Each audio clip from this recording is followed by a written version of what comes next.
సార్వత్రిక ఎన్నికల్లో 5వ దశ పోలింగ్ కు సర్వం సిద్ధమైంది. ఈ నెల 20న 5వ విడత పోలింగ్ జరగనుంది. ఈ దశలో 6 రాష్ట్రాలు 2 కేంద్రపాలిత ప్రాంతాల్లోని 49 పార్లమెంట్ స్థానాలకు ఓటింగ్ జరగనుంది.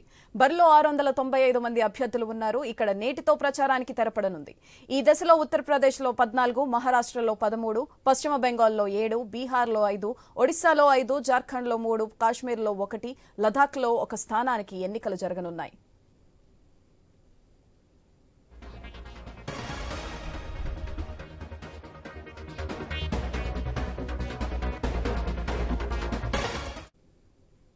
సార్వత్రిక ఎన్నికల్లో 5వ దశ పోలింగ్ కు సర్వం సిద్ధమైంది. ఈ నెల 20న 5వ విడత పోలింగ్ జరగనుంది. ఈ దశలో 6 రాష్ట్రాలు 2 కేంద్రపాలిత ప్రాంతాల్లోని 49 పార్లమెంట్ స్థానాలకు ఓటింగ్ జరగనుంది. బరిలో 695 మంది అభ్యర్థులు ఉన్నారు. ఇక్కడ నేటితో ప్రచారానికి తెరపడనుంది. ఈ దశలో ఉత్తరప్రదేశ్లో 14, మహారాష్ట్రలో 13, పశ్చిమ బెంగాల్లో 7, బీహార్లో 5, ఒడిశాలో 5, జార్ఖండ్లో 3, కాశ్మీర్లో 1, లదాఖ్లో 1 స్థానానికి ఎన్నికలు జరగనున్నాయి. దీనికి సంబంధించి మరింత సమాచారం మా ప్రతినిధి రామకృష్ణ ఫోన్లైన్ ద్వారా అందిస్తారు. రామకృష్ణ, చెప్పండి.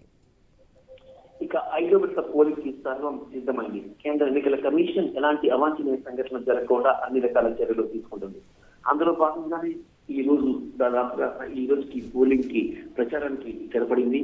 మరి 5వ దశలో ఈ 5వ దశ ఫిఫ్త్ ఫేజ్ లో 6 రాష్ట్రాలు 2 కేంద్రపాలిత ప్రాంతాల్లో ఎన్నికలు జరగబోతున్నాయి. మరి 49 పార్లమెంట్ స్థానాలకు పోలింగ్ జరుగుతుంది. ఈ పోలింగ్ ఈ ఎన్నికల్లో 698 అభ్యర్థులు తమ అదృష్టాన్ని పరీక్షించుకోబోతున్నారు.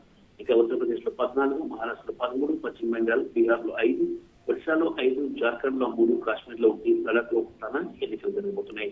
కేంద్ర ఎన్నికల కమిషన్ ఢిల్లీలోని నిర్వచన సదన్ నుంచి తాజా పరిస్థితిని ఎప్పటికప్పుడు పర్యవేక్షిస్తుంది. మరి ఈ 6 రాష్ట్రాలు 2 కేంద్ర పాలిత ప్రాంతాల్లోని చీఫ్ సెక్రటరీస్, డీజీపీస్, అలాగే సిఇఓస్ వీళ్ళందరితో కూడా కేంద్ర ఎన్నికల కమిషన్ సంబంధించిన సిఇఓస్, అబ్జర్వర్స్ ఇప్పటికే సంప్రదింపులు జరిపింది. అన్ని చోట్ల కూడా పోలింగ్ సక్సెస్ఫుల్ గా నిర్వహించడానికి అన్ని ఏర్పాట్లు పూర్తయినట్లు కూడా అధికారులు చెబుతున్నారు. ఈ నేపథ్యంలో ఎలాంటి హింస లేకుండా జీరో వైలెన్స్ పోలింగ్ ని నిర్వహించడానికి కేంద్ర ఎన్నికల కమిషన్ ప్రయత్నం చేస్తుంది. రాష్ట్రంలో అధికారులు కూడా, ఎందుకంటే ఆంధ్రప్రదేశ్ లో జరిగినటువంటి ఇన్సిడెంట్ నేపథ్యంలో కేంద్ర ఎన్నికల కమిషన్ అప్రమత్తమైంది. ఆంధ్రప్రదేశ్ లో ఎప్పుడు ఊహించిన విధంగా వైలెన్స్ జరిగిన నేపథ్యంలో 4th ఫేజ్ లో అతిపెద్ద వైలెన్స్ ఆంధ్రప్రదేశ్ లో జరిగింది. మరి ఈ నేపథ్యంలో 5th ఫేజ్ విషయంలో కేంద్ర ఎన్నికల కమిషన్ చాలా అప్రమత్తమైంది. భారీగా పారామిలిటరీ దళాలను కూడా ఈ ఏరియాలో దింపింది. ముఖ్యంగా జార్ఖండ్, ఒడిశాలో, బీహార్లో, వెస్ట్ బెంగాల్లో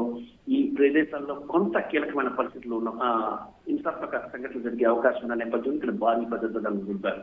అలాగే కాశ్మీర్ లో 1 స్థానానికి పోలింగ్ జరుగుతున్న నేపథ్యంలో ఆ ప్రాంతంలో భారీగా సైన్యాన్ని కూడా మోహరింపజేశారు. లడాఖ్ లో కూడా ఇదే పరిస్థితి ఉంది.